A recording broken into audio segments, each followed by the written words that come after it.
국가배상 청구 소송에서 관해서 한번 오늘 배우겠습니다. 국가배상 책임하고 이제 구상 책임이 있는데요. 이 구상이라는 말 자체는 남의 빚을 대신 갚아줬는데 그 빚을 다 갚아주면 그 빚 갚은 거에 대신해서 그 채무자에게 돈을 돌려받는다 이런 뜻이죠. 원래 이 국가배상은요, 국가가 이제 배상을 해주는 거죠. 공무원의 행위만 하면 국가가 배상을 해줍니다. 고의든 중과실이든 뭐 무관하게 불문하고 다 해주는데, 문제는 국가가 배상 책임을 진 다음에 그 공무원 개인이 직무를 집행하면서 고의중과실로 그 직무를 집행했다면은 그때는 구상하겠다 이런 뜻이거든요. 그럼 이게 무슨 의미냐면요. 정책 집행 있죠. 정책 집행의 과정에서 국민들에게 손해가 발생하는 것은 어쩔 수 없다. 그건 국가가 다 해줄게. 그런데 그 정책 집행 안에서 공무원의 어떤 고의중과실적인 면이 있잖아요. 그럼 그런 정책으로 안 보는 겁니다. 그거는 사리사욕을 혹은 자기가 속해 있는 집단의 이익을 추구하는 그런 행위다. 그거는 공무가 아니다. 즉 국가의 직무집행, 공무원으로서의 직무집행이 아니다. 이러면서 그 돈 다 내놔. 이제 이런 식으로 되는 거죠. 한번 보겠습니다. 마지막이죠.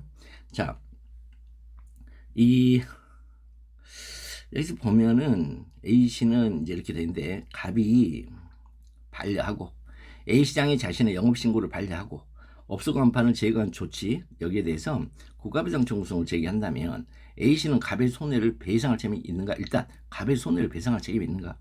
그럼 위를 보시면요. 요게 지금 영조물의 설치 관리상의 하자는 아니고 국가배상법 제2조 책임이라는 걸 아실 거예요.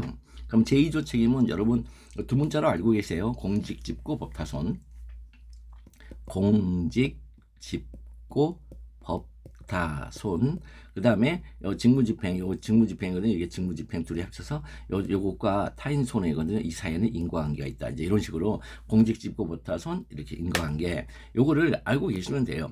요거를 외우고 있으면 더욱 좋고 뭐 못 외우더라도 국가배상법 2조를 보면 우리가 충분히 차분하게 답안을 작성하는 과정에서 이끌어낼 수 있는 그런 지식이니까 너무 막 조급해하거나 그러실 필요는 없습니다. 시험장 가서 막다른 골목에 심리적으로 몰리면 생각이 날 것도 안 납니다.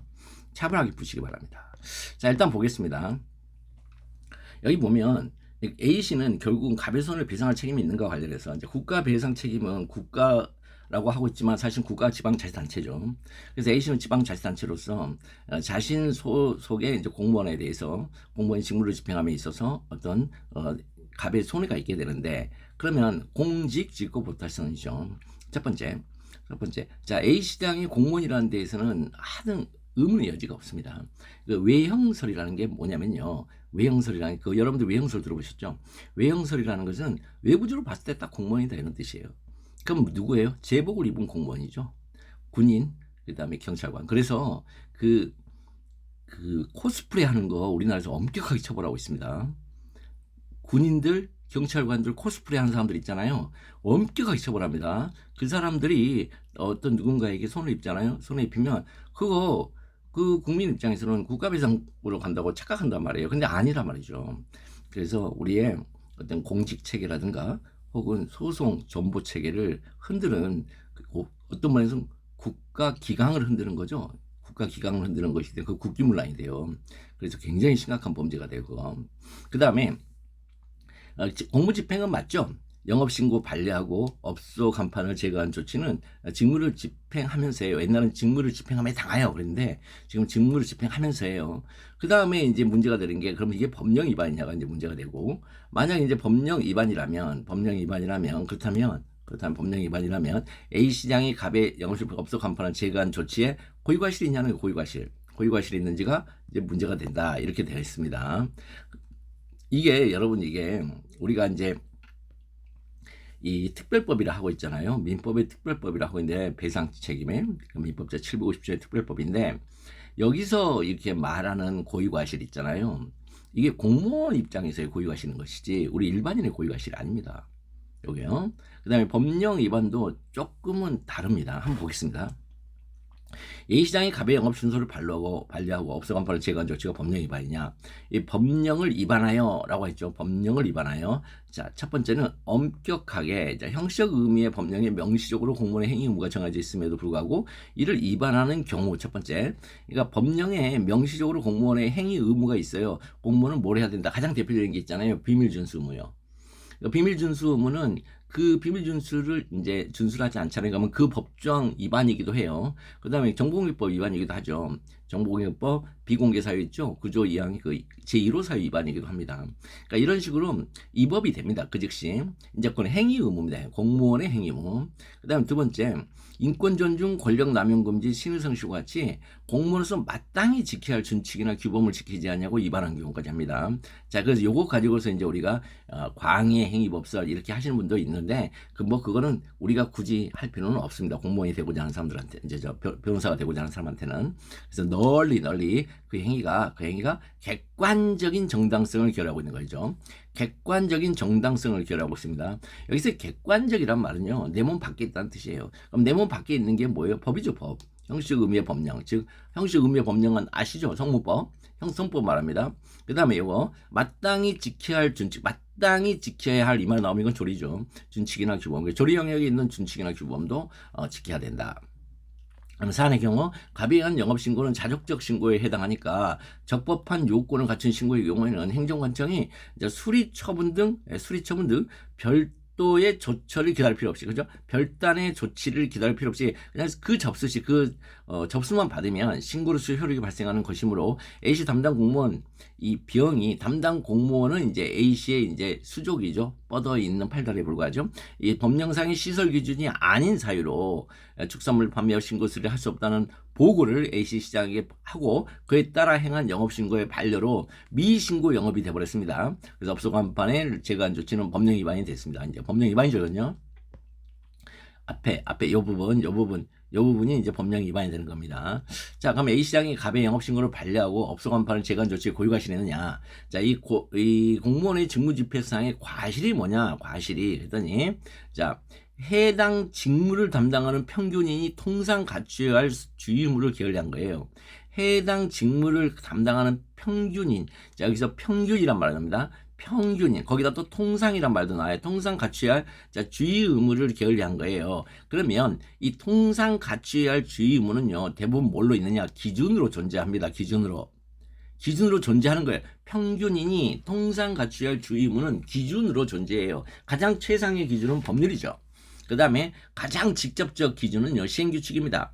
자, 그래서 법령에 대한 해석이 그 문헌 자체만으로 명백하지 아니하여 여러 결례가 있을 수 있는 데다가 이에 대한 선례나 학설 판례 등도 기일된 바가 없어서 그 뜻에 대하여 의심이 없을 수 없는 경우에는 관계 공무원, 이거 뭡니까 이거 네, 평균인이 통상 갖춰야 할 주의 의무가 지금 없어요. 외부적 기준이 없다고요, 지금. 이 법령에 대한 해석이 있잖아요. 이거 법령이 외부적 기준이라니까 해당 직무를 담당하는 평균인이 공무원인데, 이 공무원인데 직무를 수행하면서 해당 직무를 담당하는 평균인, 즉 공무원 그 개인이 아니고 평균인이 통상 갖춰야 할 주의 의무다. 그럼 이 주의 의무 기준이 어디 있다? 법령에 있어요. 법령인데 그 법령이 너무 애매모호하게 되어져 있더라. 그러면 평균인이 통상 갖춰야 할 주의 의무가 여기서 빠질 수 있냐는 거예요.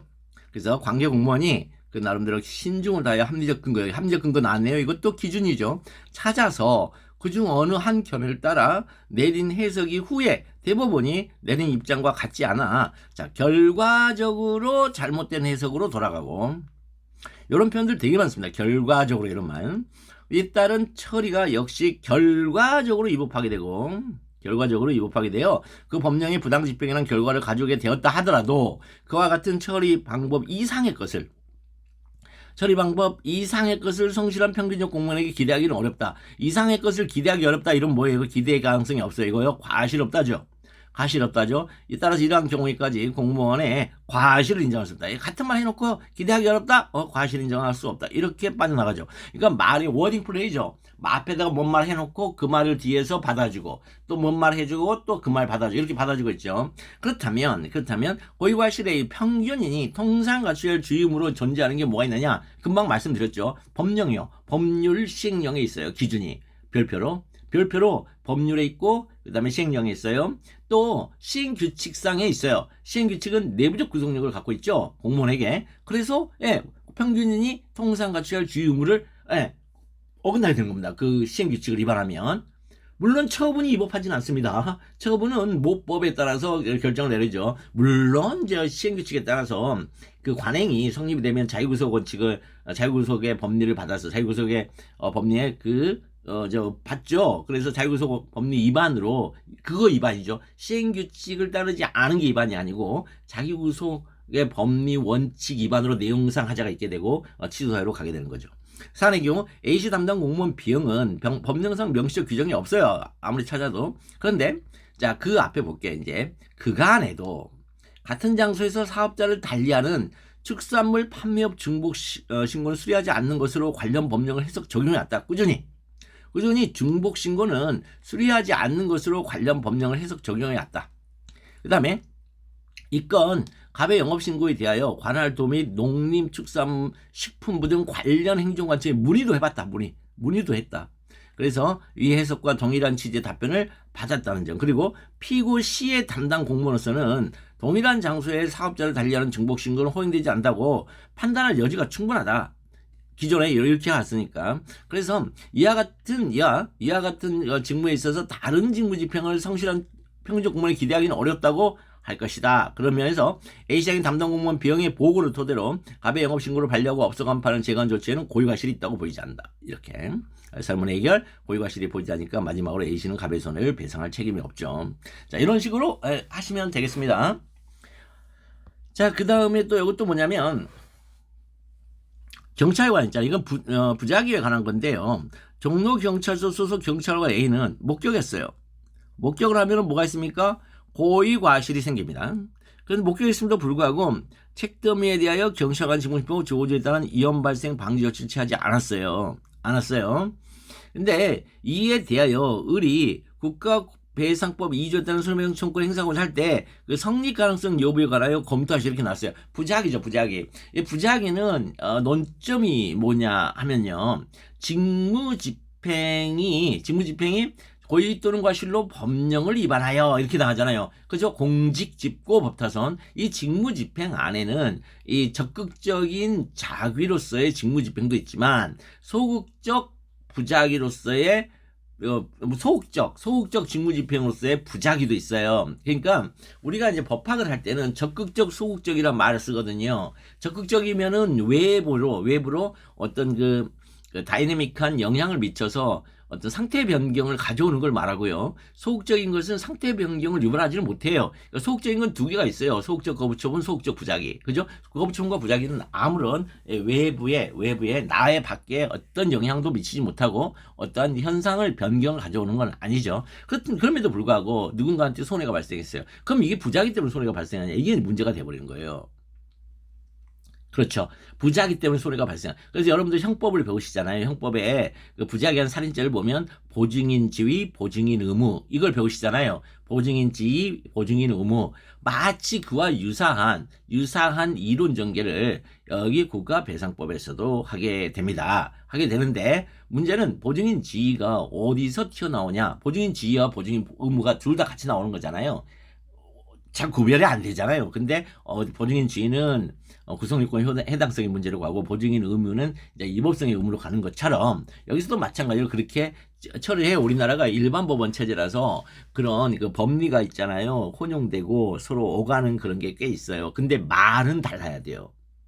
공법 영역과 형법 영역은 말이 달라야 돼요. 완전히. 자, 그래서 한번 볼게요. 여기 보면은 국가공무원법 2조에 따른 소멸상 청구를 행사하고 할 때 그 성립 가능성 여부와 관련해서 첫 번째는요, 성립 요건이 문제되죠. 그걸 좀 빠져버렸습니다. 국가배상 청구권 제2조에 따른 손해배상 청구 있죠. 손해배상 청구의 성립 요건을 해야 돼요. 자, 공직직고 법타손이에요. 공직직고 법타손인데 그 중에 을이랑 공무원은 틀림없잖아요. 그러니까 공무원이 소거되고 그 다음에 부작위를 했어요. 경찰관 A가 경찰관 A가 공무원은 틀림없는데 부작위를 했어요. 이거 직무집행은 틀림이 없거든요. 그런데 여기에 법령 위반이 있는지가 문제가 되어버려요. 법령 위반. 왜냐하면 적극적으로 뭔가를 위반하지는 않았거든요. 안 했어요. 그냥 안 한 것뿐이에요. 더군다나 경찰 작용은 완벽한 재량행위예요. 재량행위 영역에서 안 하는 것도 선택지 중에 하나예요. 그래서 안 하는 것도 선택지 중에 하나이기 때문에 안 했어요. 직무집행 선택지 중에 하나란 말이죠. 그러니까 법령 위반이 될 수 있냐? 그게 이제 심각한 문제가 되고, 둘째는요, 이 사익보호성이 문제가 됩니다. 사익보호성이 왜 문제가 되냐면요, 이 사익보호성에 이제 그 체계적 지위죠. 여기서는 사익보호성의 체계적 지위입니다. 어떤 지위냐면 이게 위법성 요소의 지위를 갖고 있는 건지 아니면 인과관계 요소의 지위를 갖고 있는지가 문제가 됩니다. 즉 이게 법령 위반의 요소냐는 거예요. 사익보호성이 법령 위반의 요소는 아니고 인과관계 요소야. 이제 이렇게 보시는 분들이 있어요. 자, 인과관계 요소로 보는 것을 판례라고 합니다. 인과관계 요소를 봅니다. 그러면 위법성 요소로 보시는 분들은 법령 위반 안에 위법성 요소가 들어있다고 봅니다. 법령 위반은 곧 위법성 요소가 들어있다고 해요. 그러니까 사익보호성이 들어있다고 봅니다. 자, 이렇게 법령 위반 안에 사익보호성이 들어있다. 이건 뭡니까 이거요?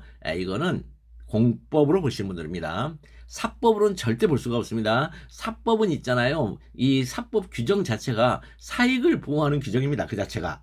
그래서 사익보호성을 운운한다는 것은 어불성설이에요. 그래서 거기서는 사익보호성으로 가는 게 아니고 뭐로 합니까? 네, 인과관계로 갑니다. 인과관계로. 민법에선. 그런데 이거는 민법적 시각이고 이건 민법의 특별법이라는 시각이고, 위법성 요소를 보시는 분들은 국가배상법은 민법의 특별법이 아니고 공법이야, 이런 학자들의 얘기예요. 그러니까 이게 얼마나 중요한 논쟁인지 아시겠죠? 이거. 그래서 사익보호성은 위법성 요소가 아니고 인과관계 요소입니다. 결론이. 그럼 인과관계 요소면 이제는 법령 위반과 타인 손해 발생 사이에 이제 사익보호성이라는 인과관계가 있어야 되는데 그 인과관계가 있냐 해서 마지막에 상해사의 상당 인과관계들이 문제된다. 그래서 이 인과관계도요, 상당이란 말이 들어가 있어요. 이렇게 부작위는 3개를 쪼르륵 외워서 써야 됩니다. 그냥 외워서 쪼르륵 쓰시면 돼, 펼쳐서.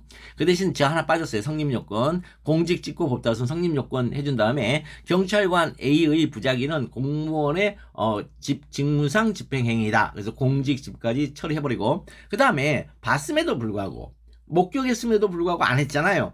당연히 과실이죠. 이건 당연히 과실이죠. 그 다음에 자신의 직무 범위 내에서 행하는 일이잖아요. 뭐가요? 도로상에 이물질이 있을 때, 도로 교통을 방해하는 이물질이 있을 때는 그거 치우는 것이 경찰 작용이 하나죠. 위해 상태 제거. 자, 이런 거요. 자, 그래서 한번 보겠습니다. 경찰관 A 부작위가 법령 위반이냐? 자, 이 법령 위반이라고 할 때, 자, 우리 학자들은 사익보호성을 위법성 요소로 끌어오기 위하여 이 부작위가 법령 위반이 되려면요, 행정개입 청구권이 발생해야 한다고 봐요. 왜 그러냐? 자, 행계청이 발생을 하잖아요. 행계청이 발생을 하면 그 반대편에는 뭐가 생기죠? 행정개입 의무가 생기죠. 근데 행계청은 공권이잖아요. 공권의 3요소 중에 강행규정성, 사익보호성, 소구가능성 있잖아요. 이거 있잖아요. 이거. 그러니까 여기에 행계청, 청구권의 내용이면서 사익보호성이, 행정개입 의무의 불이행은 사익보호의 의무의 불이행이에요. 그러니까 이 의무의 불이행이 곧 위법이잖아요. 그러니까 사익보호성이 위법성 요소로 들어간단 말입니다. 이렇게 얘기해버리면. 무슨 말인지 아시겠죠? 그런데 그렇게 행계청이 아니다, 이렇게 보시는 분들이 있어요. 우리 판례는 절대 행계청에서 끌고 오질 않아요. 그런데 너무나 우리가 이제 착각을 하게끔 돼 있는 게, 행계청이 발생하는 상황과, 즉 전제 상황과 우리 판례가 논지를 전개하는 전제 상황이 동일해요. 동일한 전제 상황에서 학설은 행계청으로 빠져버리고 이제 판례는 행계청으로 안 가요. 여기로 가고 여기는 행계청으로 안 가요. 절대로 안 가요. 행계청으로 가버리면 공법 얘기예요, 이건요. 그리고 공법이기 때문에 행계청을 인정해버리면 의무행소송을 반드시 인정하게 돼 있어요. 그래서 행계청을 인정하시는 분의 교과서는요, 앞에 의무행소송을 인정하는 논지에 서 있어야 돼요. 근데 만약 아니다. 그러면 이분은 앞뒤가 틀린 거예요. 이 논리가 일관되지 못한 거예요. 그거는 별로 좋은 논리 전개가 아니에요. 그래서 판례는 죽으라고 행계청을 부정합니다. 한번 보겠습니다. 국민의 생명, 신체, 재산 등에 대하여 절박하고 중대한 위험 상태가 발생하고 있다. 국민의 생명, 신체, 그 다음에 재산도요. 그냥 보통 재산이 아니고 중대한 재산상의 손해예요. 재산 등에 대하여 절박하고 중대한 위험 상태가 발생했다. 여기서 생명과 신체에 발생하는 위험은요. 무조건 절박하고 중대해요. 그런데 재산에 대해서는요. 절박하고 중대한지를 한번 봐야 돼요. 근데 분명히 생명, 신체, 재산을 이렇게 병렬적으로 이렇게 예시해놨잖아요. 이렇게 열거일 쓰고 예시. 어쨌든 병렬적으로 나왔다는 얘기는 생명, 신체와 유사한 정도의 강도를 갖고 있는 재산상 침해가 된다. 그런 뜻이에요. 모든 재산상 침해가 아니라 그래서 그거를 중대한 재산상 침해를 합니다. 이런 말들 알아들으면 됩니다. 발생하였거나 또 발생할 상당한 오류가 있죠. 상당한 오류가 있어서 그 다음에 이 뒷부분에 있습니다. 이 부분에 여기서 이제 틀어집니다. 여기서 틀어집니다. 학설은 여기서 뭐라 하냐면 행계청이 발생한다고 넘어가요. 그런데 우리 판례는 행계청으로 안 가고 어디로 가요? 네, 이상한 데로 갑니다. 자, 국민의 생명 등을 보호하는 것을 본래적 사명으로 하는 국가. 일단 국가의 정체성을 밝혀줍니다. 국가는 생명 등을 보호하는 것을 본래적 사명으로 한다. 그게 본래적 사명이라는 건 뭐죠?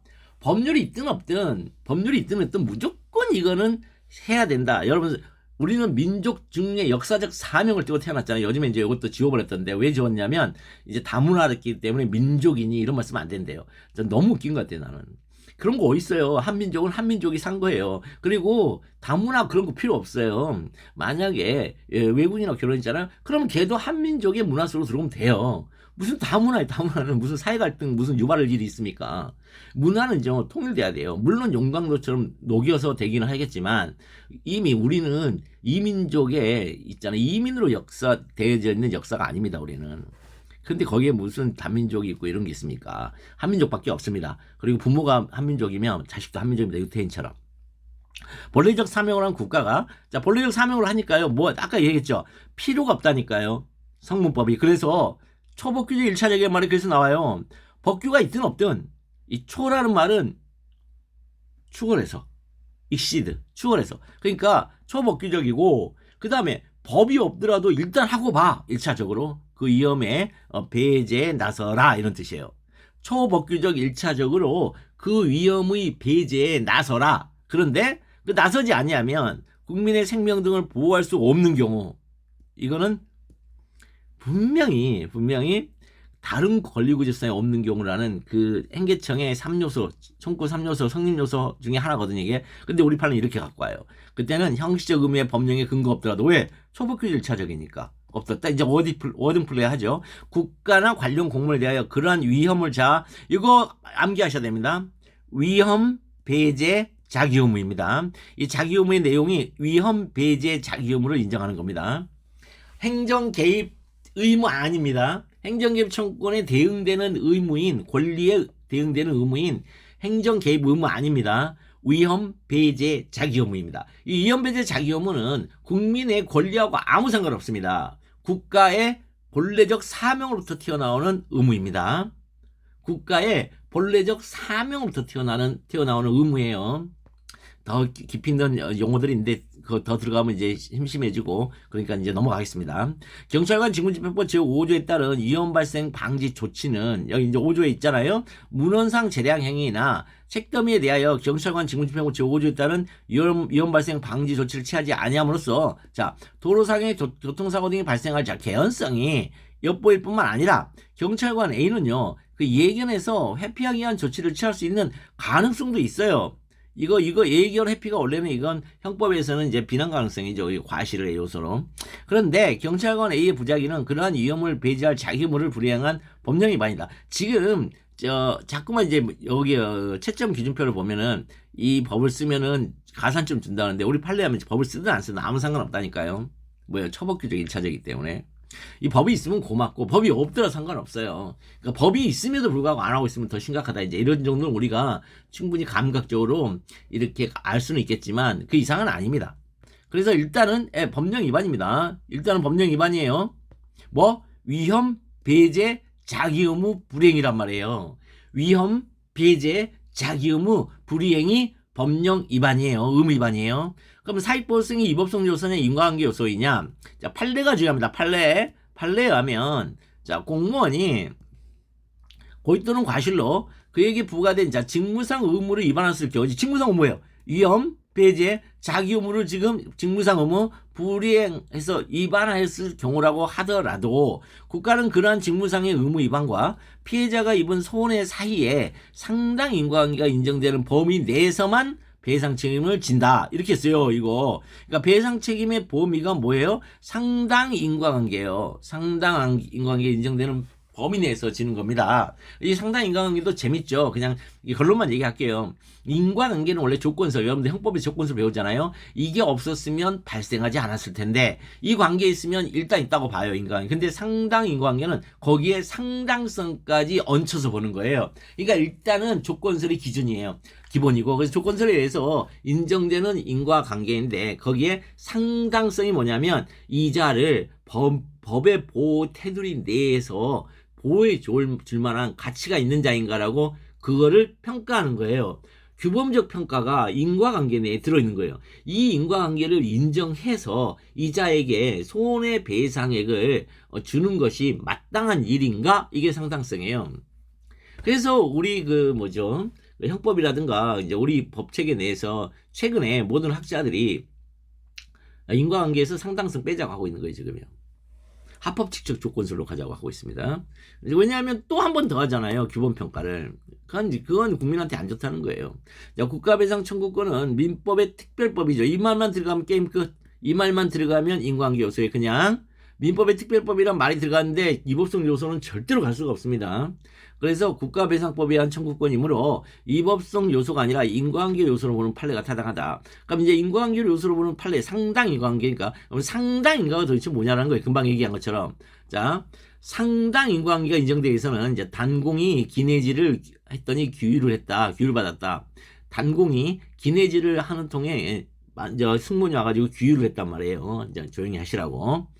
상당 인과가 인정되기 위해서는 자, 공무원이 부과된 직무상 의무의 내용이요. 자, 공무원에게 부과된 직무상 의무의 내용이 자, 단순히 공공 일반의 이익을 위한 것이거나 그다음에 행정기관 내부의 질서를 규율하기 위한 것이 아니고 전적으로 또는 부수적으로 사회 구성원 개인의 안전과 이익을 보호하기 위하여 설정된 것이다. 이렇게 나가고 있죠.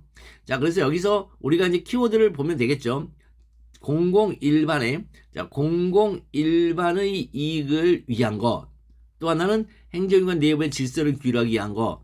요것에는 뭐가 없다는 거예요? 상당 인과관계가 없다는 거예요. 요거 상당 인과관계가 없는 거예요, 이때.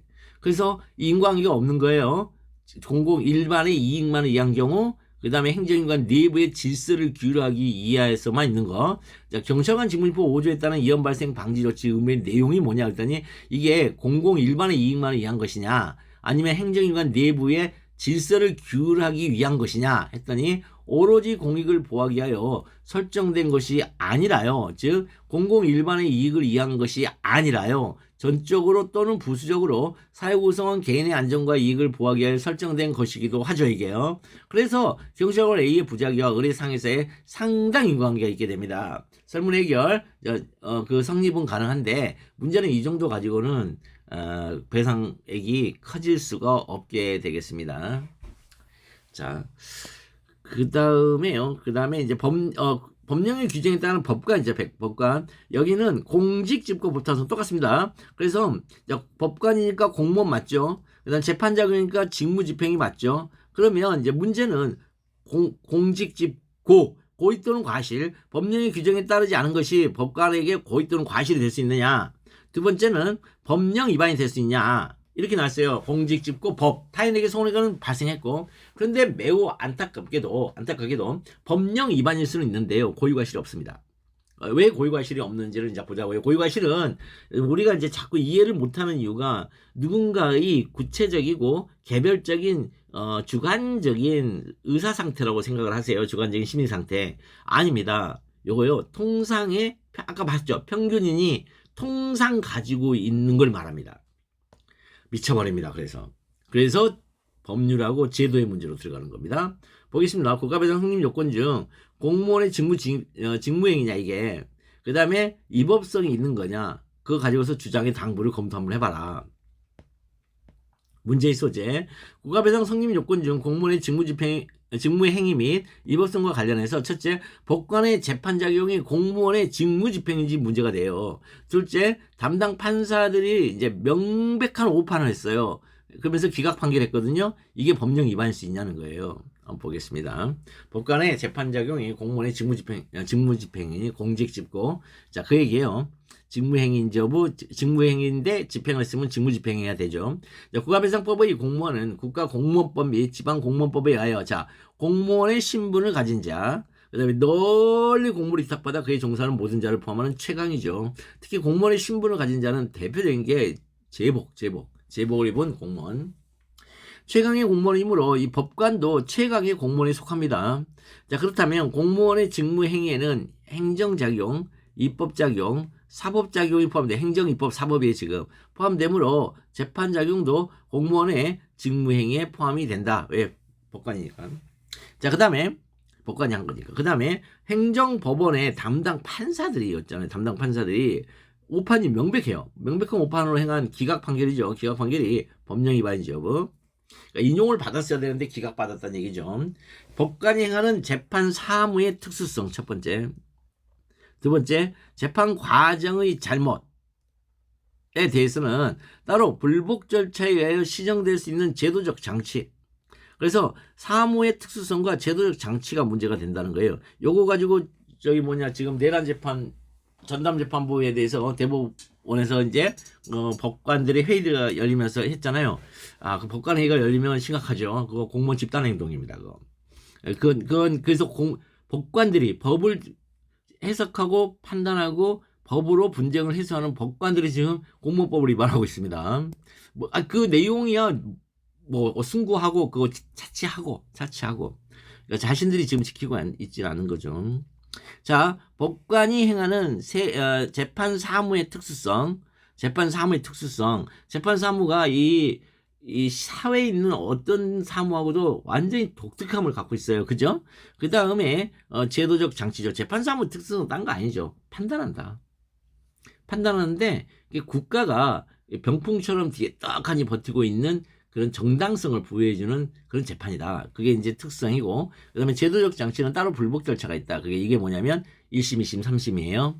그래서 법관의 재판의 법령의 규정을 따르지 아니한 잘못이 있다. 첫 번째, 있다 하더라도 이 재판이 잘못이 있다라는 그만으로 바로 그 재판상 직무행위가 국가배상법 2조 1에서 말하는 위법한 행위로 돼요. 국가의 손해배상 책임이 발생한 것은 아니다.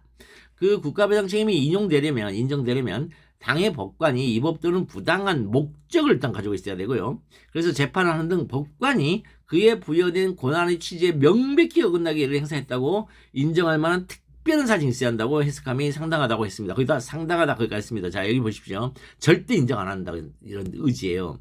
그러니까 니들 말처럼 법관이 재판 작용을 잘못해서 이 거대한 돈이 발생했어. 손해가. 그러면은 그 인정은 해줄게요. 뭐요? 개념상. 지금 이거 굉장히 있잖아요. 야비한 판례란 말이에요. 개념상 인정을 해줄게. 개념상 인정을 해주는데 근데 인정이 되려면 말이지 이러이러한 걸 갖고 있어야 돼. 첫 번째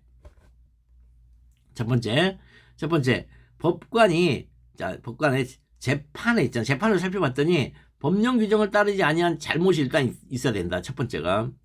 두 번째는 자 법관이 있잖아요. 법관이 일반적으로 인정이 되는 게 아니고 인정되려면 매우 예외적으로 인정할 건데 첫 번째 뭐냐면 목적이 위법 또는 부당한 목적이어야 된다.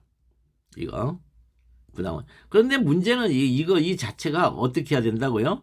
그 법관이 자신에게 부여된 권한의 취지가 일단 있어야 되고요. 두 번째는 명백히 어긋났어야 되고 세 번째는 이것을 인정할 만한 특별한 사정이 있어야 돼요.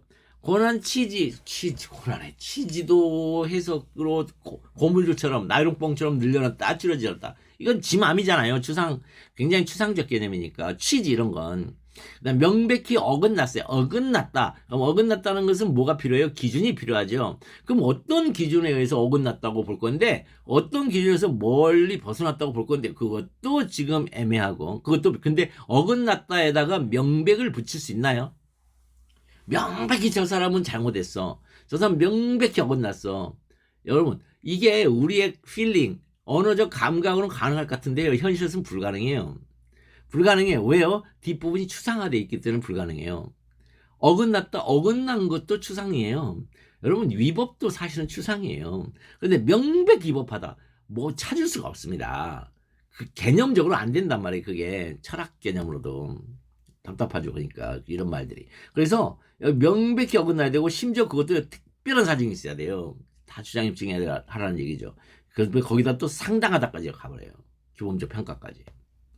그래서 자기들이 규범적 평가를 하겠다는 거예요. 너희들 주장해봐. 내가 규범적 평가해서 인정되면 인정해주고 인정 안 되면 안 된다고 그냥 얘기해줄게. 이런 뜻이에요. 자, 재판에 대하여 따로 자, 불복 절차 또는 시정 절차 이걸 삼심제도라 그래요. 마련되어 있는 경우에는 심지어 재심판 청구도 있고요. 재심청구 제도. 재판의 결과로 불이익 내지 손해를 입었다고 여기는 사람은 그 절차, 즉 불복 절차와 시정 절차에 따라 자신의 권리 내지 이익을 회복하도록 함이 법이 예정하는 바이다. 이거 법이 예정하는 바이다. 그러므로 불복에 의한 시정을 구할 수 없었던 것 자체가 법관이나 다른 공무원의 기책사로 인한 것이라. 그러니까 법관이나 다른 공무원이 이 시정을 구할 수 없도록 야료를 부린 거예요. 판결로도 그렇게 하고 그와 같은 시정을 구할 수 없었던 부득이한 사정이 있었다는 등 특별한 사정이 없는 한 스스로 그와 같은 시정을 구하지 아니한 결과 대부분 시험 문제는 이렇게 나와요. 시정을 구하지 않았다. 즉 뭐예요? 재소기간이 지났다. 아니한 결과 자 권리 내지 이익을 회복하지 못하는 사람은 원칙적으로 국가배상에 의한 권리구제를 받을 수가 없다. 자, 서울행정법원이 기각 판결을 했으므로 그 판결에 대하여 항소와 상고라는 불복 절차가 마련되어 있는 반면에 그 불복에 의한 시정을 구할 수 없었던 사정은 항소기간의 경과로 인한 것이죠. 그래서 시정을 구할 수 없었던 부득이한 사정이 아니므로 법령 위반이 아니다. 그러니 기각 판결은 법령 위반이 아니어서 공무원에게 그 손해배상 그 의무가 발생하지 않습니다. 그러니까 국가에게 공무원은 다 국가공무원밖에 없잖아요. 자, 좀 쉬었다가 이제 다음 이거 판례는 한번 읽어보시면 될 것 같고요. 다음 주제를 보도록 하겠습니다.